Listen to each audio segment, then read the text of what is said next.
Mobile Suit Gundam Soldiers of Sorrow is the second Gundam compilation movie and is the one that feels the most like several story arcs of a TV show compressed into a 2-hour package. Similarly, this video is part 2 of my trilogy retrospective series. I highly recommend watching the first video first just so you're caught up with the story and my thoughts on it. This should go without saying, but everything beyond this point in the video is spoiler territory for both the first movie and Soldiers of Sorrow. Click off now if you don't want to be spoiled. If you feel like it, go watch part 1 and then come back after. The video shouldn't be going anywhere. If you've already watched part 1 or if you don't want to bother watching it in general, here's a quick recap so we're all on the same page. In the 79th year of the Universal Century, a group of rebellious space station colonies in the colony cluster of Side 3 declared their independence and renamed themselves into the Principality of Zeon before waging war against the Earth Federation. Despite Zeon's numerical and material inferiority, the Principality makes up their shortcomings with mobile suits. Flexible, multi-purpose bipedal weapon platforms which have become the key to military dominance in the battlefield. The fighting is brutal, bloody, and intense, wiping out almost half of the human population in and around Earth within the opening months. Eventually, both sides enter a stalemate. Zeon's lack of numbers and material is starting to catch up with them, while the Federation's early string of defeats has left them in a similarly dire position. But this was all about to change. The Federation is about to turn the tide with the Gundam, a mobile suit far more powerful than anything Zeon has in their arsenal, and they intend on mass-producing it. To stop their efforts, the Principality sends in Zeke war hero, Char Aznable, who attacks the colony of Side 7 to stop the Gundam from being deployed. As fate would have it, Amuro Ray, who is the son of the Gundam project's director, would be conscripted to pilot the Gundam and fight off the Zeeks. The survivors of the attack eventually board the White Base, which is a new mobile suit carrier built by the Federation. They make their escape towards Earth, where the Federation forces are still holding their ground. More battles follow the White Base on Earth, where the youngest Prince of Zeon, Garmazabi, joins the pursuing Char to destroy the White Base. But in an unexpected twist, the Zeke war hero betrays the Prince, revealing that there's more going on with the one Zeon hails as the Red Comet. After a botched reunion between Amuro and his mother, as well as an engagement with another Zeon war hero, Ramba, the White Base makes its way towards Odessa, where the Federation needs them to support General Revel's counteroffensive against the Zeke forces in the area.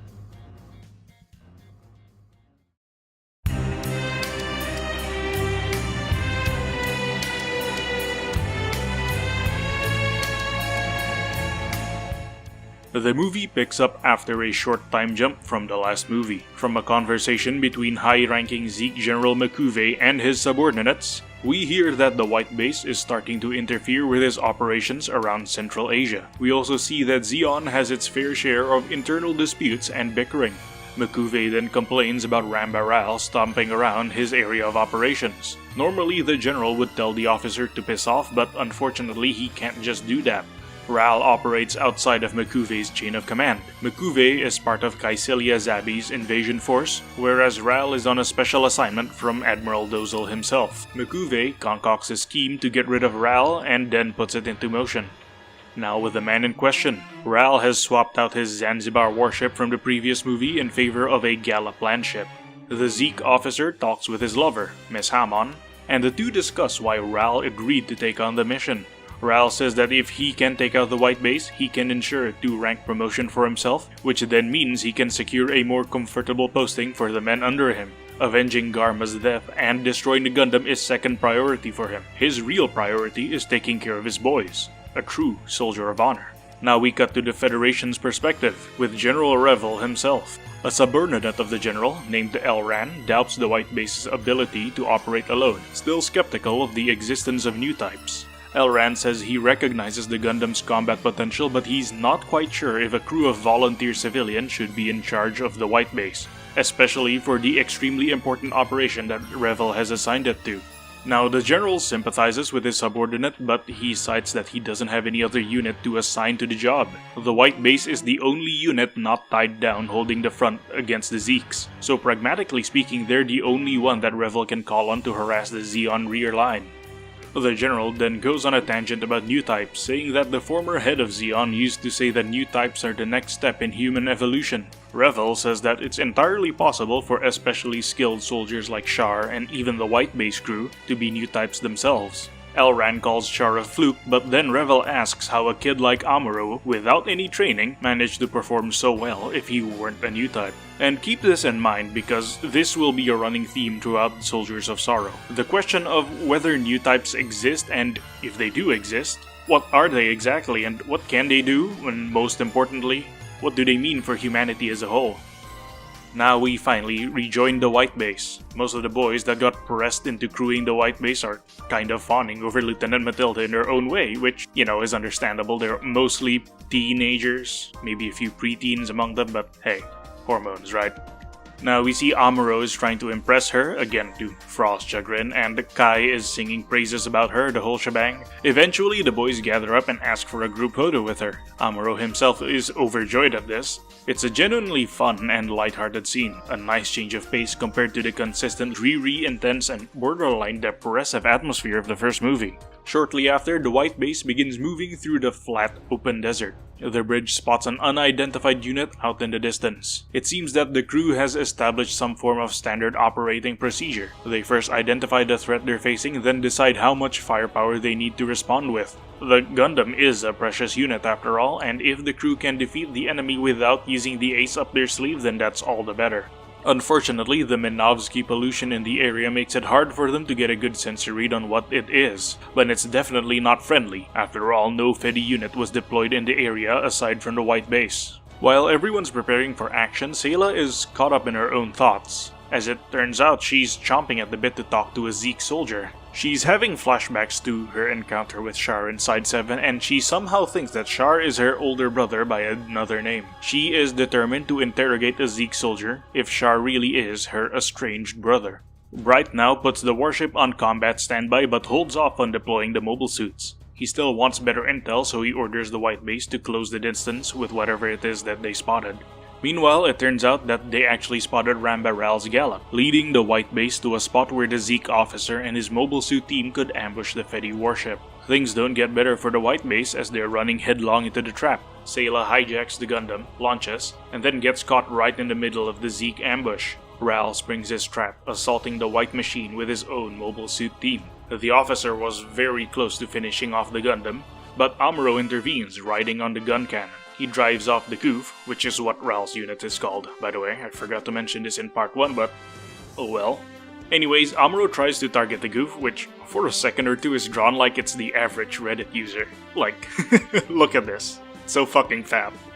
It's hilarious. Anyways, the goof evades the gun cannon's barrage, then ambushes the Gundam, and actually damaging it. Like, the Gundam's foot is broken. The first time it's actually taken major damage. Damn. Amuro rides into the rescue again, showing off that his powers has doubled since the last time the two fought. He evades all of the goof's strikes, then counterattacks, forcing Ral to pull back. On the other hand, one of Ral's wingmen, Gozen, doesn't get the memo. He's having a field day kicking the Gundam while it's down and is determined to capture the white mobile suit. Even though he's close to disabling the Gundam, he had to break formation to do this. The Zeke mobile suit team got spread too far apart, and this is making it easy for the Fedis to counterattack. Amuro takes out the other wingman, Akos, and the combined firepower of the gun tank and the White Base secondary guns forces Ral to withdraw entirely. With the Zeke forces routed, now it's Amuro's turn to play bully. He beats up Gozen's Zaku by hand and drags it by the head back to the White Base. Within a single disastrous engagement, Ramba Ral's cracked team of mobile suits have been utterly defanged. 2 of 3 suits are down, leaving only a battered goof to fight. Meanwhile, the Gundam suffered moderate but ultimately repairable damage, while the gun cannon and the gun tank suffered none at all. This is an overwhelming victory for the White Base crew, and it goes to show how far they've come as a unit. Within a short amount of time, they went from barely a capable crowd of volunteers coasting along only thanks to the advanced equipment they had, to a true menace in the battlefield. Looking at this situation in that context, we can understand why Revel believes that the White Base crew are new types. Again, remember that it's between a few weeks to a few months since the White Base left Side 7. Nobody gets that good in that short amount of time without being built different in some sort of way. Back to the story, Sayla is reprimanded for her extremely careless behavior, which is something that Bright notes is completely out of character for her. He grills her about why, but she just deflects, saying that she wants to prove her worth to the crew. At the end, Bright and Mirai agree to place her in solitary confinement for 3 days, to which Sayla understands and even agrees. As Ryu escorts her to the brig, we meet Fra and Job John, who is a side character that doesn't do much in the trilogy, or the original series for that matter. Though I have been told that he plays a bigger role in the origin manga, but that's a whole other story. Anyways, Ryu tells Fra and Job that 2 people aren't enough to deliver food to the prisoner. Security concerns and all that, you know. Sayla volunteers to bring the food while the rest watches guard. As Sayla brings food to Kozan, she asks him quietly about the true identity of the Red Comet. Kozan only tells her what he knows. And what he knows isn't much different from what we, as the audience, know. The Red Comet's real name is Char Aznable, a supposed drifter who was drawn to the Zeon cause like many others. Kozan adds that he heard Char was in a lot of trouble after the disaster that caused Garma Zabi's death. More details on all of that on part 1. Go watch it if you haven't. When Sayla asks if Char really is a drifter, the prisoner says that there's rumor that Char only joined because he had a bone to pick with the Zabis. With that bit of revelation given to her, Sayla leaves Kozan's cell and is placed in her own. Ryu and Fra ask her to be patient with her situation, and Sayla assures them that she'll be fine. Once they leave though, she sits down and seems somewhere between wistful and overjoyed. After thinking on what Kozan told her, she seems convinced that Char is indeed her long-lost brother, and she even cries tears of joy. As Sayla dozes off, we see her dreaming about the last time she ever saw her brother, someone named Casval. Between the blonde hair, the physique, and the glimpse of his face we get to see, it's understandable why Sayla would think Char might be her long-lost Casval. Between this and that one scene from the end of part 1, it's starting to seem like she's a lot more than just a medical volunteer caught up in this messy war. Back at the bridge, Amuro is busy running simulations and writing notes. Between the combat data that he recorded from the Gundam and the captured Zaku, the kid is trying to figure out just how powerful the Goof really is. He estimates that the Goof has some 20% better performance and is trying to figure out a way to beat it. Kai joshes Amuro about it before asking Mirai if she wants him to take over steering duties. Before she heads over to her bunk and hits the sack, Mirai visits Bright, who along with a couple of other junior officers are interrogating Kozan. When she sees that there's no progress being made, she just leaves and hits the sack. Later on, we return to Ramba, who is getting resupplied. The only reinforcements he's getting are what seems to be refurbished Zaku 2s, which doesn't give him a lot of confidence. Again, another peek at the true nature of Zeon's military. Odessa, as it turns out, is a resource-gathering base. General Makuve is gathering as much raw materials as he can get to ship off to space, where Zeon needs them the most. That he's only willing to deliver a couple of beat-up Zakus to Ral is another tell. Makuve is paranoid. He's keeping all the best suits to himself, which kind of screws over some of his allies. Namely Ral. Especially Ral. Now comes a scene which is... it's odd, to say the least. Every Tomino Gundam show has at least one weird scene in this vein. From the 1979 Gundam to Zeta to Double Zeta Victory, the whole works. Amuro is taking a breather from running combat simulations on the bridge. As he strolls around, he nearly slips on a giant puddle of water flowing from under the door. One of the refugee kids, a kindergartner named Kika, pops up from the door and asks Amuro to fix the sink. Now, I can't exactly show the scene since Kika and Mirai are kind of half naked. Again, it's a weird scene. It adds a bit of levity to the movie and gives us a glimpse to the day-to-day lives of the crew, but it's still weird. I can only imagine how the storyboard meeting for this scene went. Well, thankfully that scene ends and we cut to Kozan, who reveals that he's got a fake tooth, which is actually an explosive device. He uses it to blow open the door lock, then as he leaves, he talks to Sayla for a bit. He notes that he recognizes Sayla as someone from the Side 3 cluster. How does he do this? Well, it's touched on later in the movie, but apparently different colony clusters have different accents. Zeon in particular has a recognizable accent. Now, Kozan never says that it's Sayla's accent that gave it away, but from discussions I've seen, the accent being the giveaway is what most people seem to agree on. Colony accents actually become a bit of a plot point later in the movie, but I thought I'd just mention this now. So Kozan seems to think that Sayla has a Zeke accent and offers to break her out of the brig as well. Unfortunately for him though, she declines and starts calling for help. This breakout actually happened at a pretty bad time for the White Base. They've ran right into a Zeon strongpoint and are engaged in combat. Amuro deploys with Hayato in the gun tank, despite being ordered to launch in the Gundam. Bright checks in with Ryu to see what's what, and he reports that he's busy hunting down the escaped prisoner. Seeing no other option, he orders Ryu to free Sayla and to continue hunting down for Kozan. The officer then adds, that if the situation comes for it, to shoot to kill. Now Kozan himself has broken into a radio room. He's contacting the Gallop and reporting everything he knows about the White Base. Crew and mobile suit complement, fighting strength, everything.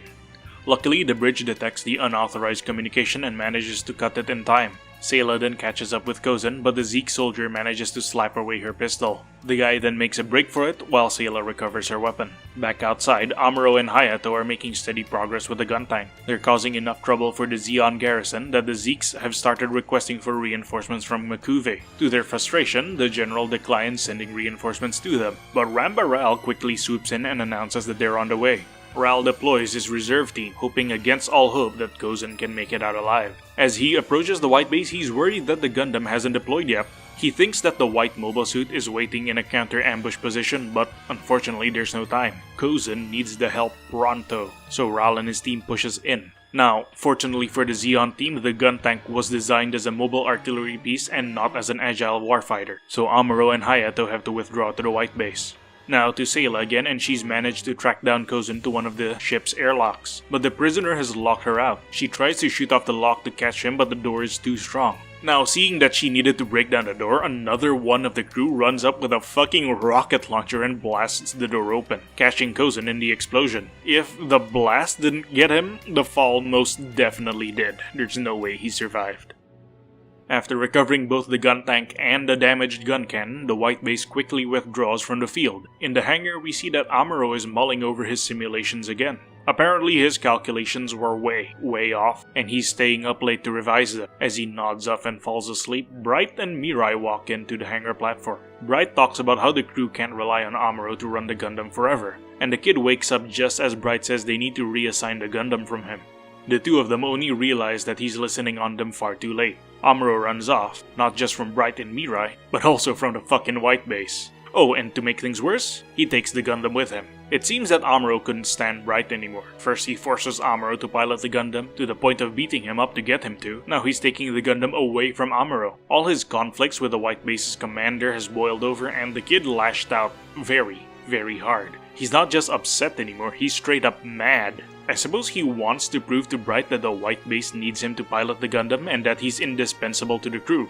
Amuro may have grown to accept that he's the Gundam's custodian now and that it's his duty to pilot the Gundam, but it also seems like he's let his achievements inflate his ego. The next morning, we see Amuro has buried the Gundam under the desert sand. Not exactly an intelligent decision, given that the sand is rough, coarse, and gets everywhere, which isn't exactly good for a complicated war machine with lots of sensitive components, but oh well. The kid wandered the desert for a while and eventually enters a small town where he could buy food and drinks. It's a decrepit town, seemingly on its last legs. There aren't any signs of battle, and we're never told explicitly why the town is in shambles. But the casualties of war aren't just the ones that die on the battlefield. It's easy to imagine that travelers stopped passing through ages ago when the Zeeks touched down, causing people to flee and abandon the town, and for it to slowly shrivel up. With the ship now, and it's all hands on deck, Frau leaves to try and find Amuro while the rest of the crew run repairs. The double whammy of losing the Gundam and having Kozan potentially leak sensitive intel about the ship is having them in a tizzy.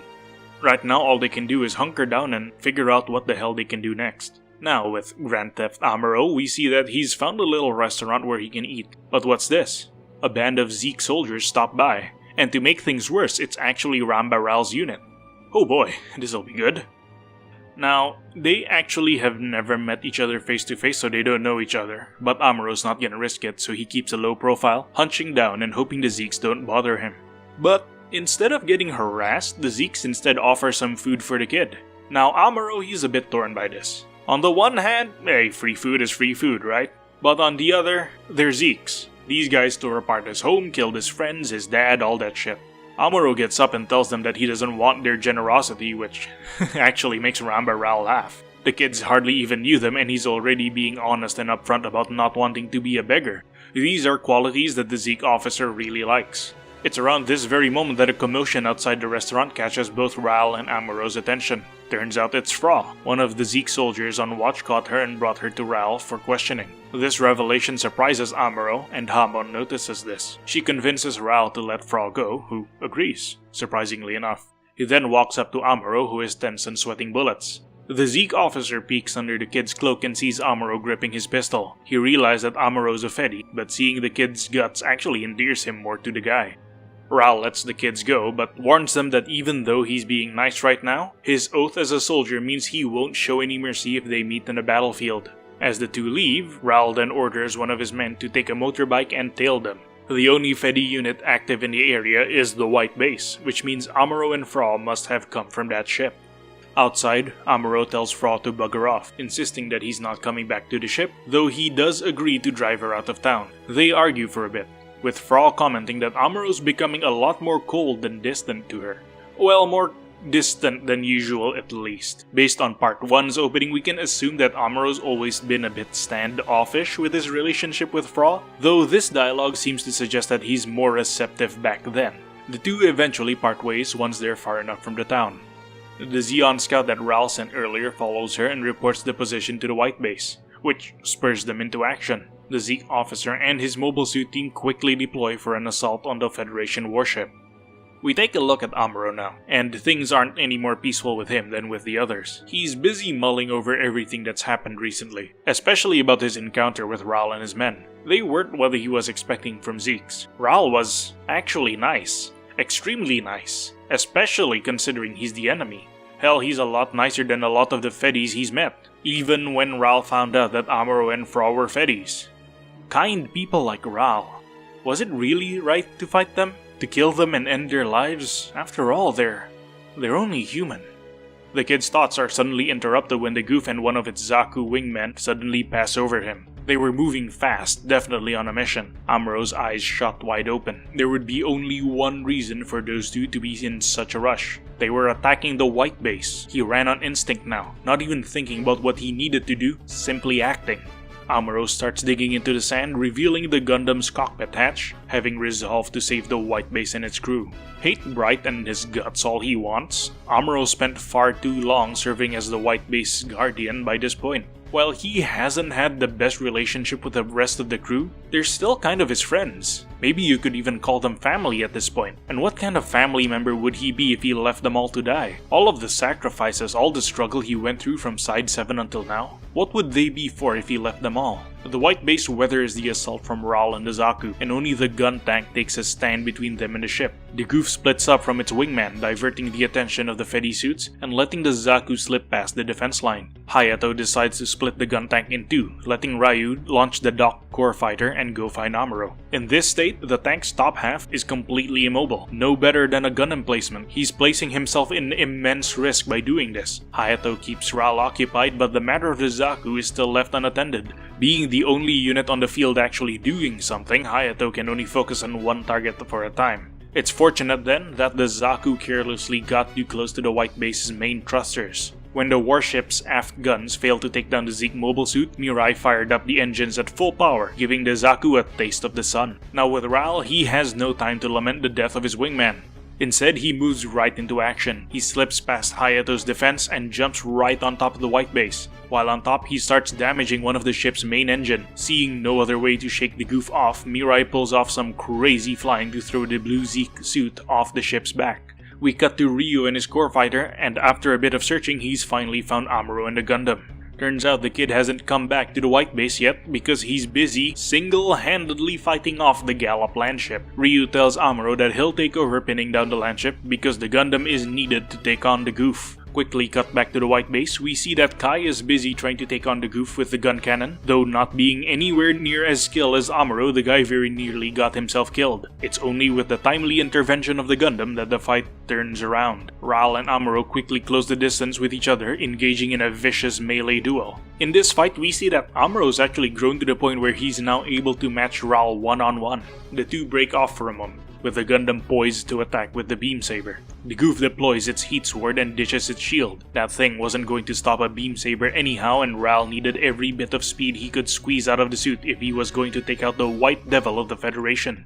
Amuro makes the first move, shield raised and charging head-on against the goof. Ral has his suit's system quickly calculate the Gundam's movement, then goes in for a countercharge. The Zeke cuts right through the Gundam's shield, but is shocked to find that the white mobile suit is missing. Suddenly, his sensors pick up something from above. It's the Gundam. The Gundam's shield is pretty big, and Amuro used it to cover his true movements. When Ral sliced the shield in half, the Gundam leapt into the air, and is now coming down with a vicious slash from its beam saber. The Goof was only barely able to dodge, just avoiding a fatal strike. He retaliates, stabbing the Gundam's cockpit, but thankfully the Fedi suit's armor was strong enough that the blow didn't hit Amuro himself. The blue mobile suit pulled back, then charged for another attack. This time the kid was ready. He anticipated the Zeke's movement, then at the right moment disarmed the Goof before it could land its killing blow. As this happened, the two suits got close to each other, and with both their cockpit hatches being breached, they could see the other pilot in full. Both Ral and Amuro realize that they've met before in the town. Amuro's reaction is kind of telling for his current state. He's grown very jaded since the time he's left Side 7. Seeing Ral piloting the Goof made the kid believe that the Zeke officer's kindness was just a ploy to finish off the white base. Ral's reaction is different. He saw a boy in the cockpit. Not a man, but a boy, sitting in the cockpit of the White Devil of the Federation. This shook him to his core. He knew that war was horrible, but he hadn't realized that it'd gotten this bad. Amuro finishes off the Goof, but before it could explode, Ral quickly ejected. As he escaped, he told the kid that he only won because of the Gundam, not of his own skill. Now, this is actually a bit of a debatable topic. I mean, sure, at this point in time, Amuro still isn't the best pilot. He makes mistakes and often relies on the Gundam's superior capabilities to make up for his faults. But he's also a really fast learner. Remember, it's been a few months, at most, since they left Side 7. Between then and now, he went from a clueless kid barely getting through firefights to someone who's taking on Zeke aces one-on-one. Even if he was relying on his superior equipment to carry the day, it still takes skill to put all that equipment to good use. What's the point of having the best gear in the world if you don't know how to use it, after all? This will be an important point I'll bring up again once mass-produced Fedi suits start popping up. Back to the story, and for the heroic action of saving the white base, Amuro is rewarded with a vacation in the ship's brig. Oof. It's only fair though. The kid did run off with the most advanced war machine the Fedis have in their arsenal, and all of that because he got caught up in his feelings. Now, I understand why Amuro did it, but I still disapprove. Like it or not, he's a part of the military now, and that means he can't just go AWOL like he did earlier. As usual, Amuro doesn't take it kindly. He's yelling, banging on the doors to be let out, but this screw-up is too big to let pass. The crew leave him there alone as his punishment, and Amuro cries. Piloting the Gundam is what made him special. He's afraid that taking the Gundam away from him will leave him with nothing else. Things are equally as grim with Ral and his unit. They took a massive beating on the last battle, and to make things worse, General Mikuve is refusing to send any more reinforcements. The Zeke general claims that the Federation assault across the front line is escalating hard, so he can't afford to send Ral anything. Now, as an interesting note, in expanded universe lore, this is actually portrayed as Mikuve screwing over Ral intentionally, as opposed to because he was forced to. The Zeke general was holding all the good shit for himself, regardless of whether or not it was necessary. The movie having to compress so much into its 2-hour package means this aspect of Mikuve couldn't be explored further than a few short snippets. But in the series and other expanded universe materials, it's established that Mikuve's selfishness causes a lot of problems for Zeon. Now, having received this message, Ral sucks up the gut punch and soldiers on.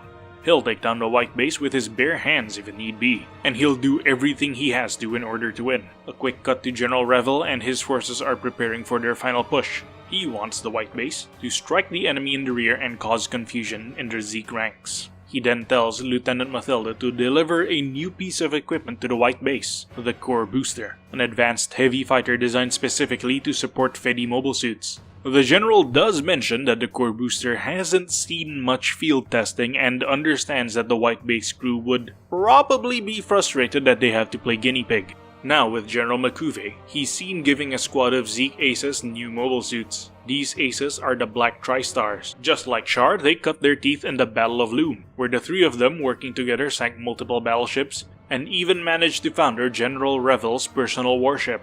They are given the MS-09 Dom, a new Zeke mobile suit designed for high-speed combat on the ground. They've got special thrusters on the leg which let them hover across the surface, allowing them to be far more mobile than any other ground-type suit. Makuve tells the Black Tri-Stars that he expects them to take out the White Base with the DOMs, but one of the Aces say that's a tall order. The Aces believe that the White Base is indeed manned by new types, which makes them extremely dangerous. Now Makuve, he just brushes it off. He's actually of the same opinion as Bright in Part 1. If new types exist and Zeon had them in their ranks, then they would have crushed the Federation long before the war got to this point.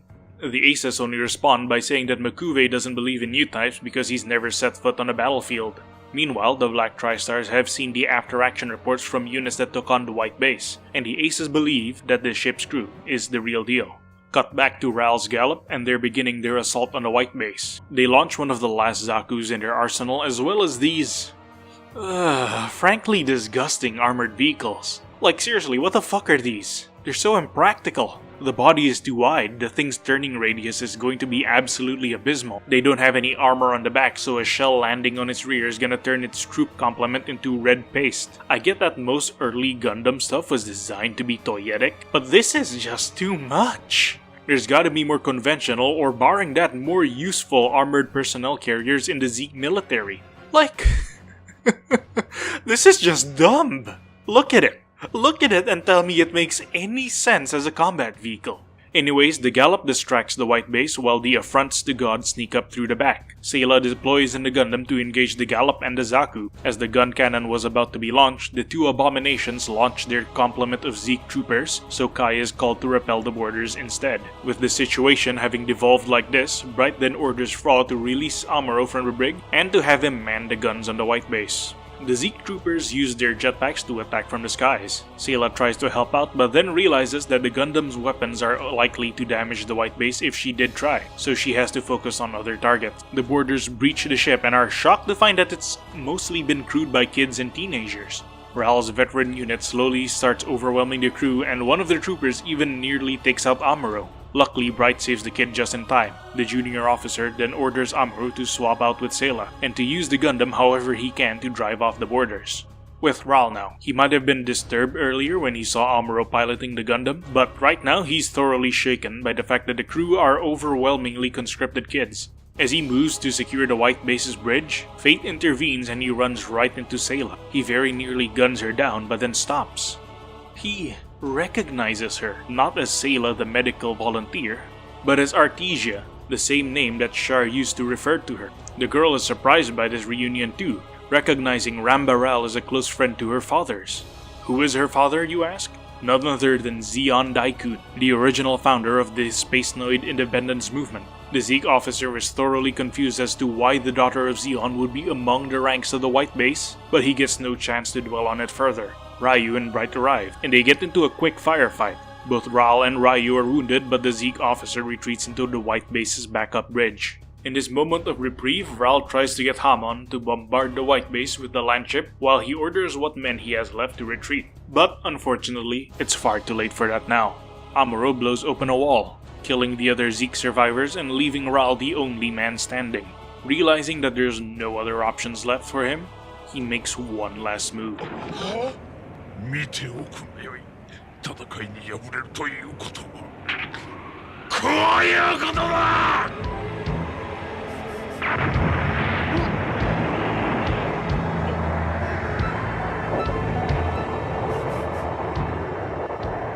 A tragic end to yet another Zeke character that I really liked. Throughout his entire run in the show, Ramba has never once been unlikable. He's one of the best Gundam characters. Not just in the one-year war setting or in the Universal Century timeline, but in all of Gundam.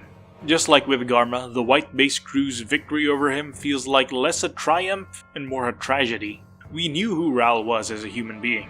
We know he's not evil. We know there's good in him. And that makes his defeat even more tragic for us.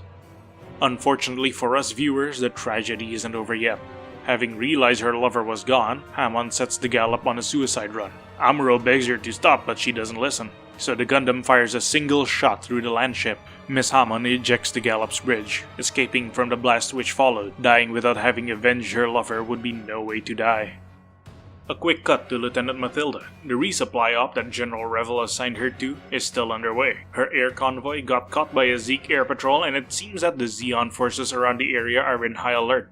Revel's army group is starting to move through their lines, and the Zeeks are fighting tooth and nail to make it as costly for the Fedis as possible. What follows is a quick montage of Operation Odessa, the Federation's massive offensive to destroy Makuve's resource-gathering operation. If they succeed here, Zeon's forces all around the Earth sphere will be fighting on the clock. The Principality's resource and manpower inferiority will eventually be their downfall, as the Federation has both the resource and the manpower to turn the tide if not defeated in a decisive battle. Does this sound familiar to you? If you're an avid military history buff like me, you should be familiar with this kind of sentiment. Zeon, after all, is an amalgamation stand-in for the Axis powers of the Second World War, while the Earth Federation is their allied forces counterpart. Zeon's war plan and strategic situation sounds particularly similar to Imperial Japan's own situation in the Pacific Front. The Principality's resource-gathering operation in Odessa has many parallels with Japan's southern strategy in World War II, which had them push towards Southeast Asian territories in order to seize key resources to maintain their war effort against China and later the United States. Meanwhile, the Zeon desire to deal a critical and decisive blow to end the war once again echoes Japan's plan to destroy the American fleet in the Battle of Midway.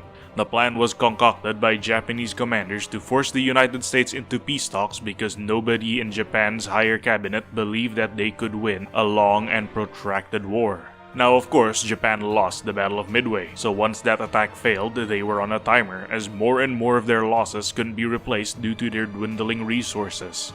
Zeon has the same shadow looming over them. Losing Odessa will put the Principality in such a strict time limit. If they cannot defeat the Federation within that time limit, well, they're as good as dead.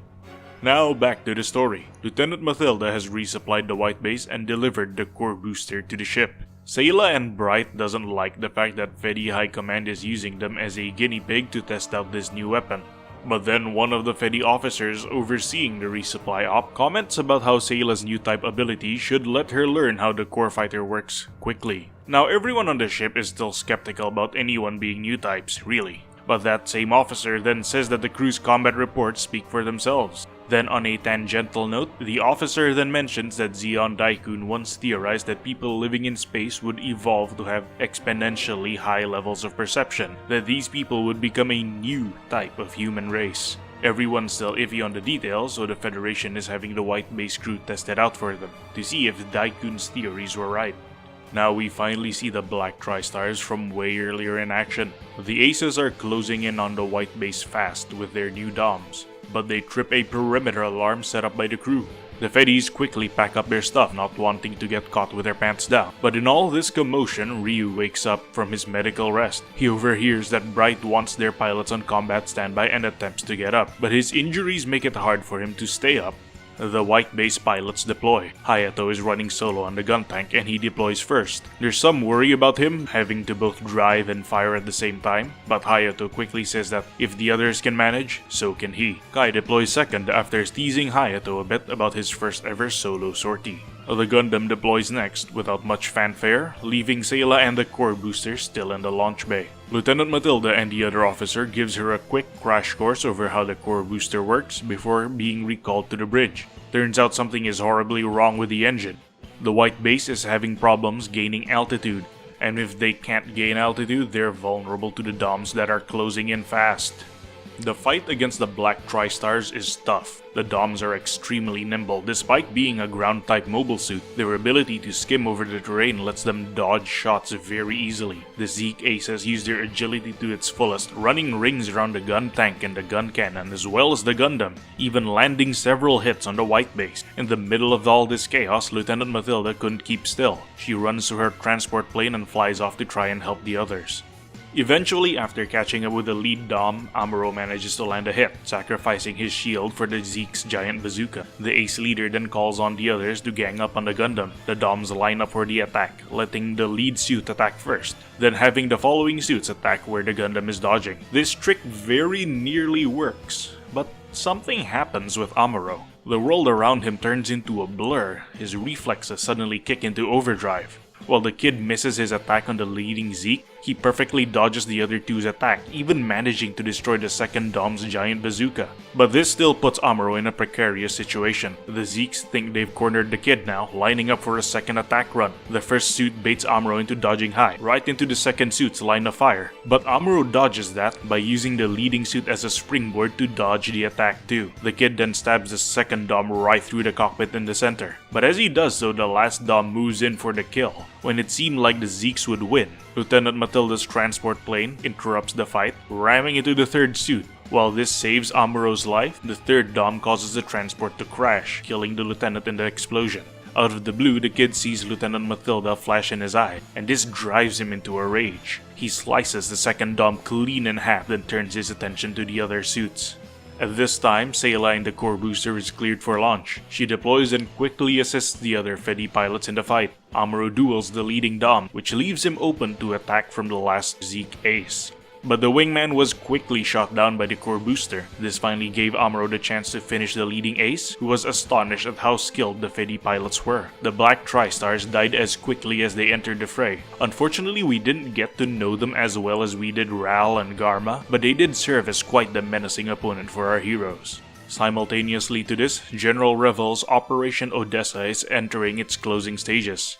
His army encroaches on the Zeke base and the Principality's forces all concentrate around Makuve's compound. All of them except one. The remnants of Ramba Ral's unit. Having regrouped under Miss Hamon's command, they make one final effort to avenge their commander's death. Their attack couldn't be better timed either. The white base still hasn't fully repaired the engine damage from before. They're having trouble staying in the air and is leaving them very vulnerable. To make things even worse, the gun tank is having engine problems as well, and Amuro is still dazed from Lieutenant Matilda's death, effectively leaving the ship with only one suit to protect them. Kai is easily overwhelmed by the massive Zeke forces gunning for the white base, and all this commotion spurs the injured Ryu into action. Now having the strength to somewhat stand up, he slowly makes his way to the launch deck.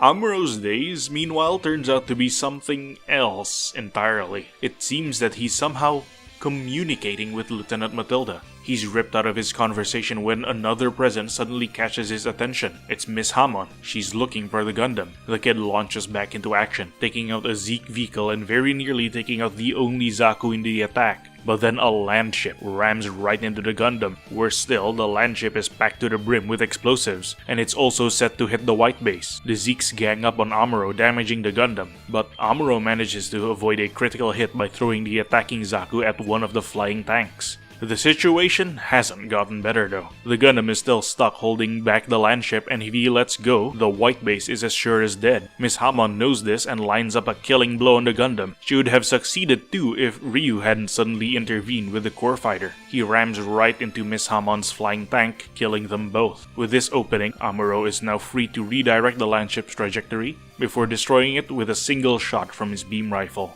The camera pans away from the white base for a moment, showing off the carnage going on around them. Operation Odessa has finally reached its climax, as Revel's forces move in on Makuve's stronghold.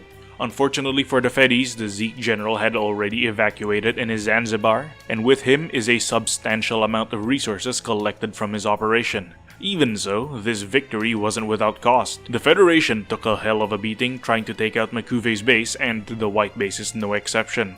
Amuro and Hayato get into a fight, with Amuro blaming the other for Ryu's death. Eventually, Sayla breaks them up, telling them that both blaming each other and fighting won't bring back the dead. As the white base finally turns to leave, the crew pay their respects to those who've died on the battlefield. They've all lost somebody in the battle. From the various crew members who died in Ramba Ral's boarding attack to Ryu and Lieutenant Matilda's sacrifice. Operation Odessa might have been a victory, but it sure as hell didn't feel like one.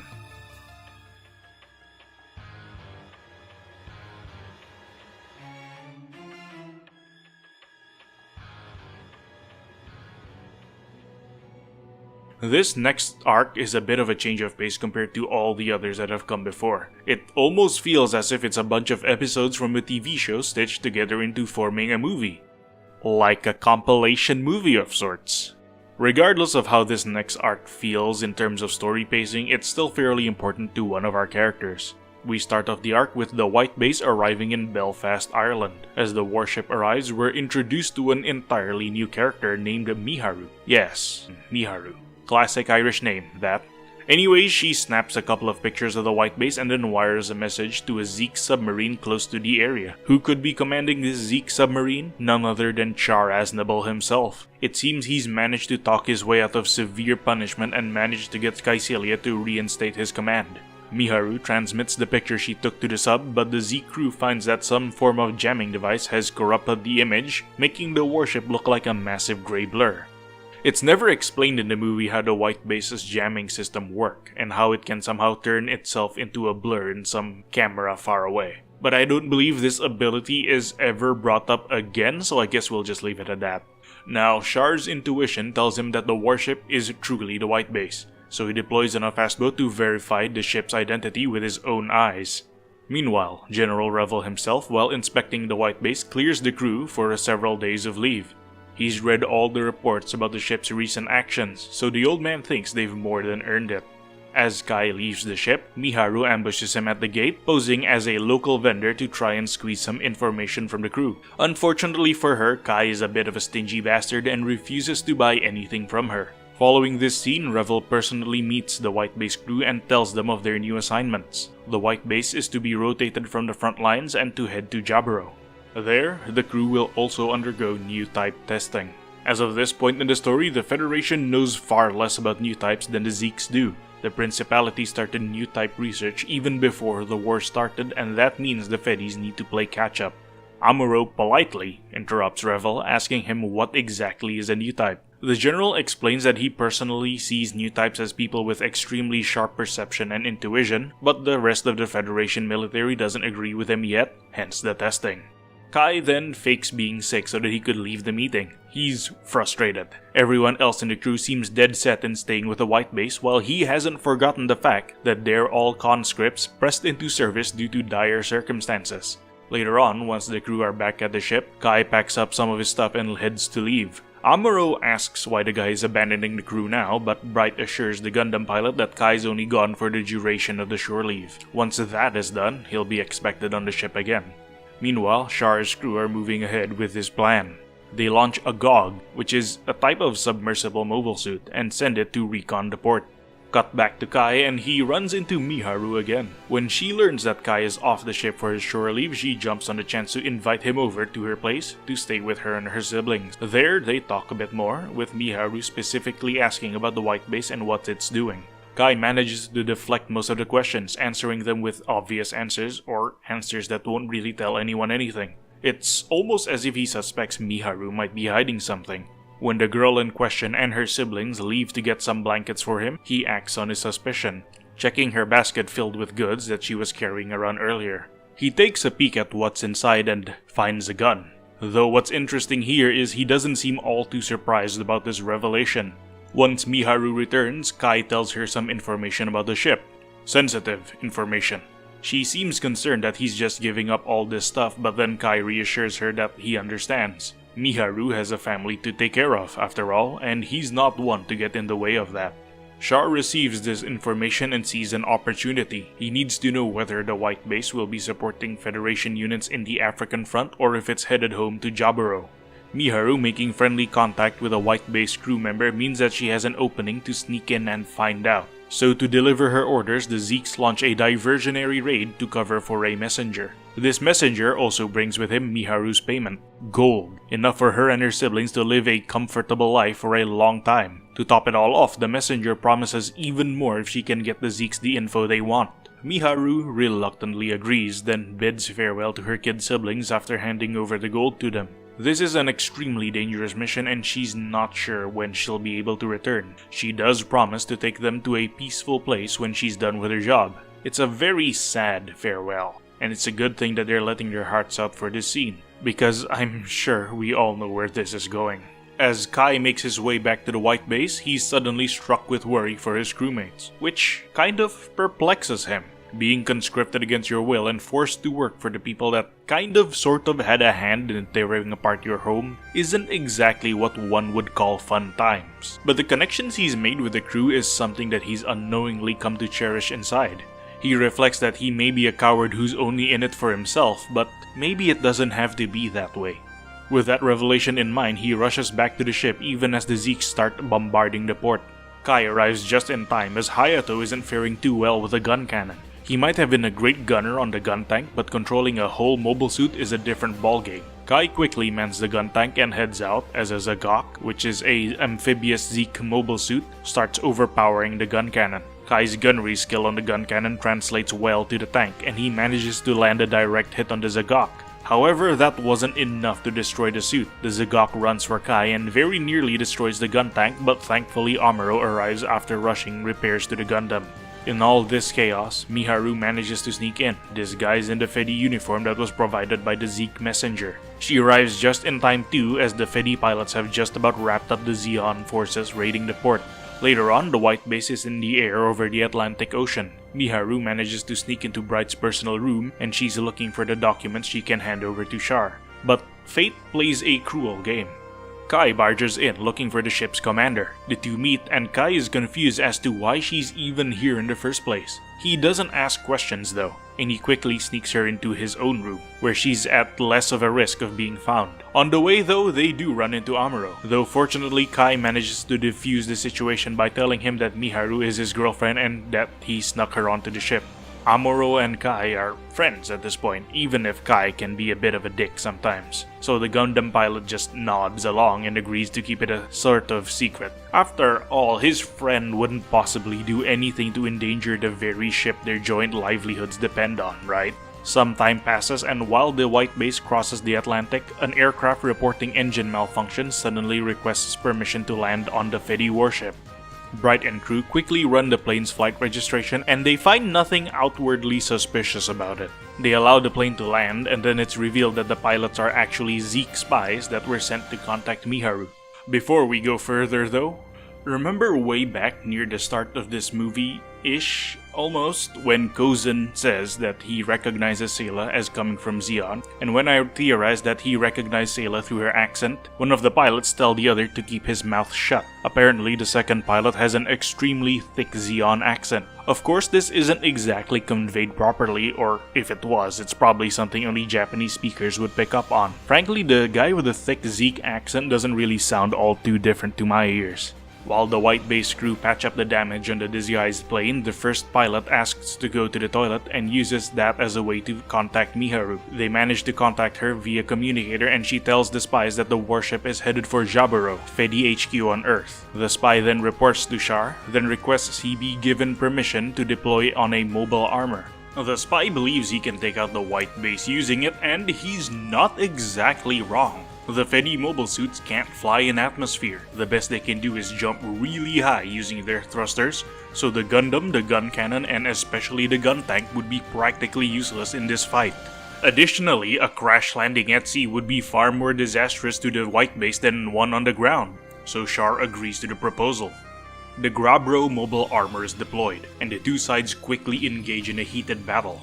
In the midst of all this chaos, Miharu notices the kids in the White Base trying to help put out the fire, and this leaves her shaken. She's overwhelmed with guilt. Knowing that her siblings' future will be built on top of the corpses of these kids is something she simply cannot handle. So she begs Kai to let her help defend the White Base, to which the pilot initially refuses, but eventually agrees, though only because he needs someone to be his gunner.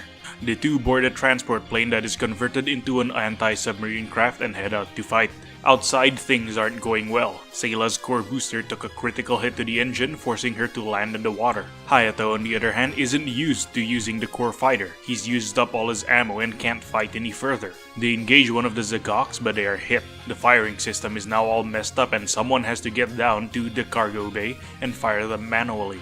Miharu takes the initiative and runs over there, despite Kai's protest. But he can't exactly do anything to stop her. He has to focus on flying the plane, or else both of them and the White Base are done for. She makes it down there, and Kai lines up the plane for the shot, so it's all or nothing now. With the missiles locked on, she fires them manually, and the missiles hit their mark. But this movie wouldn't be called Soldiers of Sorrow if something didn't go terribly wrong, now would it? The manual firing system is right beside the missile rack, and the transport has to open its cargo bay to even launch it. Frankly, this is a major safety hazard, and it's a disaster waiting to happen. The missile's backblast launches Miharu off the transport, sending her plummeting towards the Atlantic. She doesn't survive. Kai only realizes what happens once he's landed on the ship. It's a genuinely sad scene. Seeing this guy who's previously characterized as a selfish coward being so torn up over losing someone, it's honestly sad. The guy's staring up in the middle of the launch deck and the crewmates don't know how to console him. None of them knew who Miharu was, and the only thing they learn about her is when Amuro told them about the stowaway that Kai snuck into his room. After a while though, Kai starts hearing Miharu's voice. The world around him turned into a blur, just like that time when Amuro's senses went overdrive in the fight against the Black Tri-Stars. Miharu's spirit, for lack of a better term, tells him it's going to be fine. The gold she gave her siblings is enough to last them a very long time, and she's also sure they'll make it out fine, especially since the war won't rage on forever.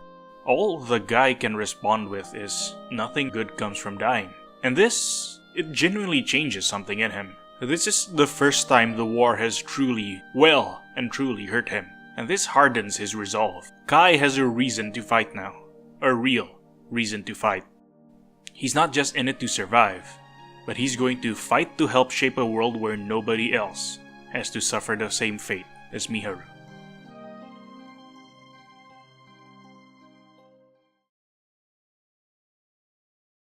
The white base arrives in the thick Amazon rainforest where Jaburo was constructed. Shadowing their movements from a distance is Char's submarine.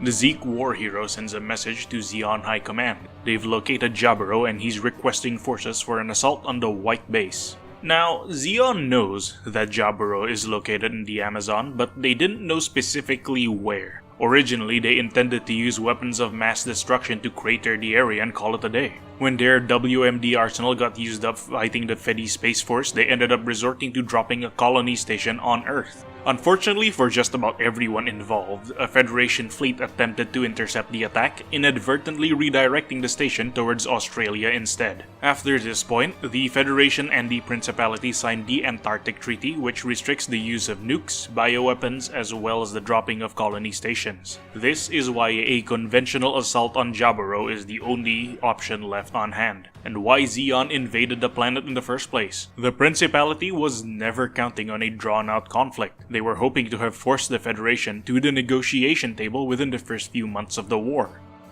As the white base closes in, an entire section of the rainforest shifts, revealing a hollow section where the white base can pass through. The warship docks underground and immediately the repair team get to work. The ship has seen almost non-stop fighting since it left Side 7, and the repair team have a lot of work ahead of them.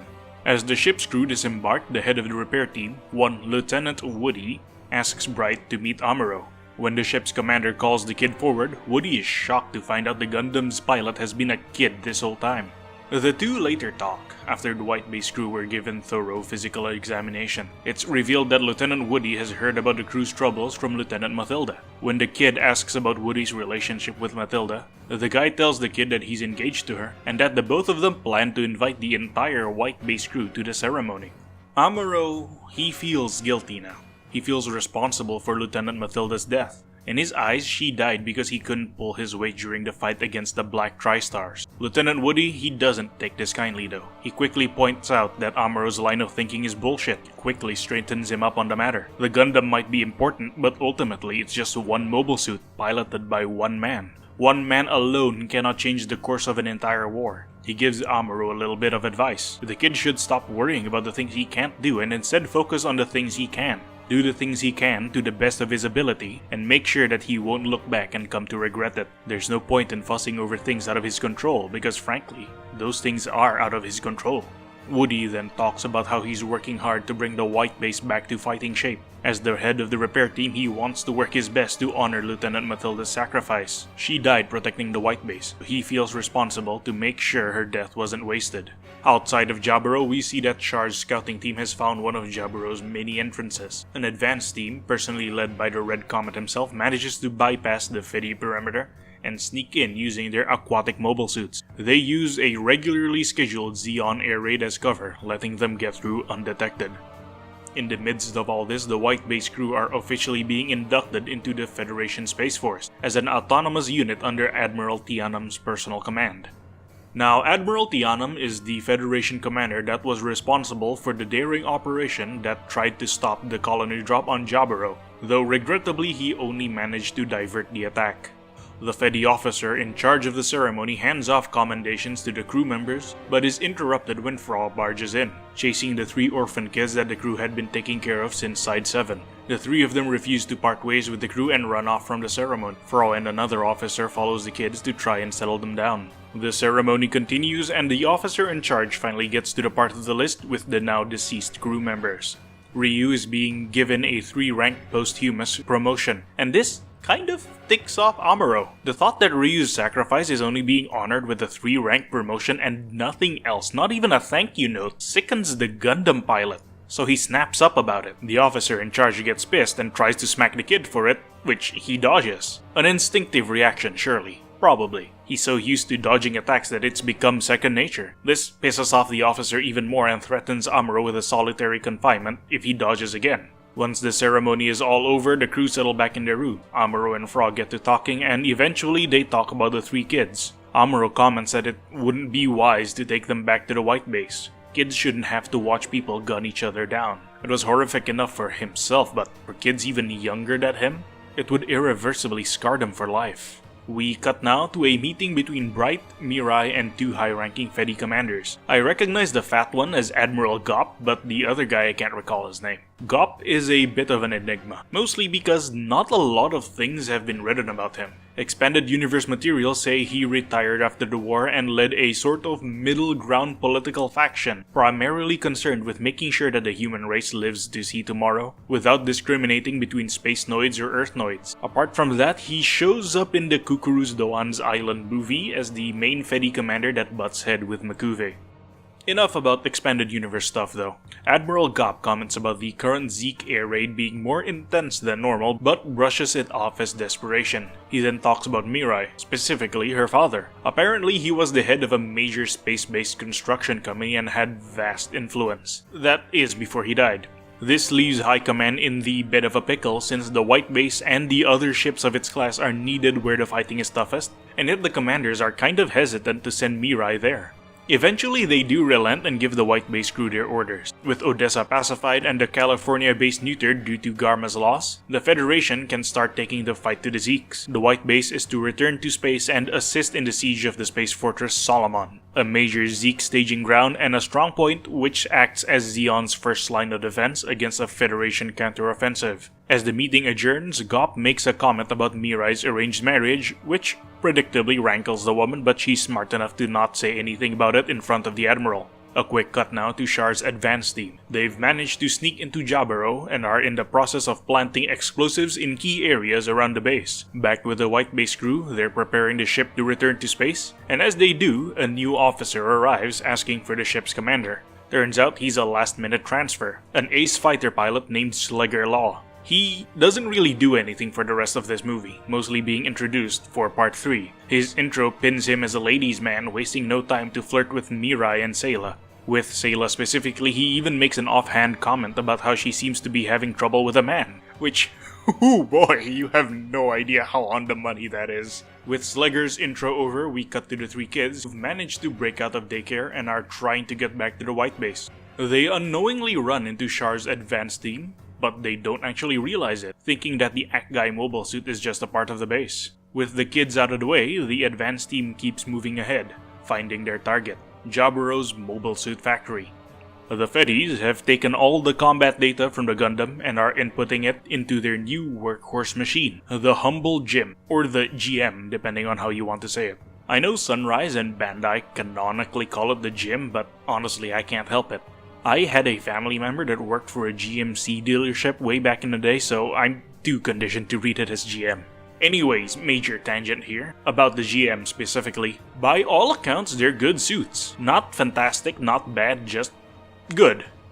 The GMs are basically the poor man's Gundam, with a lot of concessions being made to keep production costs reasonable. But even then, they're nothing to sneeze at. They've got beam guns, which immediately puts them in a firepower league above most Zeke suits, and they've got the same shield as the Gundam, which means they've generally got better protection than most mobile suits that Zeon fields. They've also got a beam saber, something that Zeon still haven't fully figured out yet. The GMs are technically faster than the Gundam even, having the same power plant but lighter armor. However, the thing that really makes the GM superior to any Zeke suit, even one with superior specs, is simply how modular it is and how easy it is to maintain. Unlike Zeon, which took the approach of having a specialized suit dedicated to each task, the GM could be modified to fit whatever mission it needed to do. There are so many different GM variants, it's hard to keep track of them. We have the Aqua GM for underwater operations, the GM Cannon for artillery support, the Winter Optimized Cold District GM, the High Performance GM Command Type, the Heavily Armored GM Guard, the Blisteringly Fast GM Interceptor. Where do I even stop? I could keep going, I'm serious. The extreme modularity afforded by the GM frame is insane. Strategically and logistically speaking, this gives a massive advantage to the Federation, since all the different GM variants for the most part use similar frames, reactors, and servos. They have interchangeable parts, which eases the burden on production and logistics so much. Compare this with the mobile suits that the Zeeks field. Between the Zaku 1 and the Zaku 2, a lot has already changed. More so between the Zaku 2 and the Goof than the Dawn, and that's not yet mentioning all the different aquatic mobile suits that Zeon has that I can't even keep track of. That's a logistician's nightmare, and this does not at all help Zeon's supply issues. Once again, I'm sure the history buffs among the audience are getting a sense of déjà vu with what's going on here. The GM's development and philosophy has direct parallels to the American Sherman tank, while all the different Zeke suits draw similarities to all the different Panzer variants produced throughout the war. The Federation chose to refine an already proven design, make it easy to produce and maintain, and to make as many of them as possible. The Zeeks, meanwhile, had the initial lead in development, but they eventually stretched their already scarce resources far too thin, causing major issues when it comes to their later models. So it deeply wounds me, to the core of my soul, that the GMs get so little respect from both Sunrise and Bandai. You thought being an enemy grunt was bad? Try being an allied grunt. See, the story requires the hero to perform better than the average grunt, lest the faceless characters steal the spotlight from our protagonists. At the same time, the bad guys need to be threatening to be taken seriously. Because of this, allied grunts get shat on by the enemy, and in turn the enemy gets shat on by the main hero. Unfortunately, that's just how it is. Not just with manga and anime, but with fiction as a whole. Writing competent grunt fights is tough. I've been there. I have a couple of story writing projects that I work on from time to time, and the temptation to just have your hero win all the fights while the mooks sit on the sideline is very strong. This is something that newer Gundam media have made strides to dealing with, but, it's still a bit of an issue. In terms of Gundam, the 8th Mobile Suit Team, Gundam 00, Unicorn, and Thunderbolt personally come to mind when I think of competent grunts in fights. But I'll cover more on that when I get to them. For now, I'll end this tangent with this. Sunrise and Bandai eventually wrote in Expanded Universe materials that the reason why Fedim pilots performed so poorly with the GM types early on is simply because most Fedi pilots were fresh off the training block. These fresh-faced pilots suddenly had to fight against veteran Zeke pilots who simply knew how to fight with mobile suits better. Eventually this would get turned around, as the Zeeks ran out of veteran pilots, and the Fedis eventually got enough veterans in their ranks to put the GMs to good use. Anyways, we got sidetracked way too much. Where were we? Right. Char and his team are planting bombs on the mobile suit factory. The team splits up, with Char and a few others headed towards the white base while the rest stay and clean up. Once Char is left, the kids show up, finding their way into the factory. They get caught by the cleanup crew and get tied up, left beside the bombs, which are set on a 30-minute timer. The kids work together and manage to break free, taking the bombs with them on a car. Around this time, the members of Char's team that are still inside sends out a signal flare, and the Zeeks come in at full force. Timing couldn't be worse, as Amuro and friends are busy searching for the missing kids. Amuro directs Hayato to drive towards the mobile suit factory on a hunch. Kai jokingly says that it must be a sign that Amuro is a new type. See, the thing is, they're actually on the money on that, since they do run into the kids who are barreling down the road with their own car. The pilots quickly figure out what's going on and they take control of the situation, with Amuro hopping onto the car loaded with bombs while Kai and Hayato take care of the kids. Amuro drives the bomb-filled car to a massive pit and jumps off right before it falls. They do it just in time as the timers hit 0 as it falls into the massive chasm. The Zeke attack was meticulously timed, with the assault on the surface starting just as the bombs explode.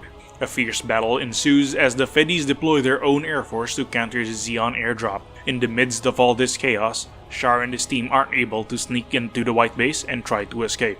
His crew splits up to confuse the pursuing Fedis, but Char himself runs into Sayla, who was still looking for the missing kids. The meeting is tense, understandably so. They both know who the other is by this point. Honestly, I never really thought it was that big of a twist. The writers already alluded to it way early in the first movie, so really the twist is in the details. Why are they separated? Why are they going by false names? We know they're siblings, we know who their father was, but we don't know how they got to where they are now. The conversation between the two is about as you could expect from a reunion like this, with both sides trying to get the other to abandon their side of the fight. The meeting gets cut short when Mirai arrives, causing Char to flee. When the two girls catch up, Sayla feigns ignorance, pretending to not have noticed Char at all. Now the main players get ready for the big showdown. Char boards his Zagok while Amuro heads over to his Gundam.